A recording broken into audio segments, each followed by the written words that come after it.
Hey guys, welcome back. Here are the reasons why the Sony Xperia 1 Mark II will be the best smartphone of 2020. First of all, talking about its unique design, it comes with flat design with metal frame. And at the front, you are getting a tall and flat 6.5-inch 21:9 cinema wide 4K HDR OLED display. And now talking about the camera section of the smartphone, at the back you are getting a very simple layout of camera, which includes three 12 megapixel sensors and a time of flight sensor. And these includes a standard long focus and ultra wide angle lens. And the camera of this smartphone is made by Alpha team engineers of Sony, which means the camera must be good. And you are also getting a real-time eye autofocus, which also works on animals. That means you are not going to miss any of your shot.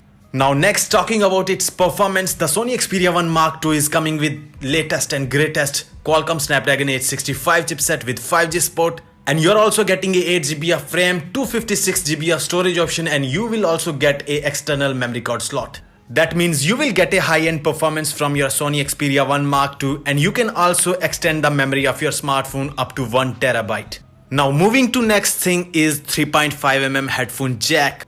In 2020, there is no high-end smartphone with a 3.5mm headphone jack, but Sony is giving you a 3.5mm headphone jack. That means if you are a lover of 3.5mm headphone jack, this is the smartphone for you. You are also getting a front stereo speakers which supports Dolby Atmos. You are also getting a power button integrated fingerprint sensor, 4000 mAh battery, fast charging, wireless charging, and this smartphone is also coming with Sony's motion sense technology, which is equivalent to 90 Hz of display refresh rate, which maybe makes this smartphone a pick for you. And all these things make this smartphone a great choice for you, and it is giving head-to-head competition to Samsung's S20 series and Apple's iPhone 11 series. And if we talk about the pricing of this smartphone is coming with the expected price tag of $1,000 and is going to come in market very soon. That's it for today's guys. Tell me your thoughts in the comment section and I will see you tomorrow.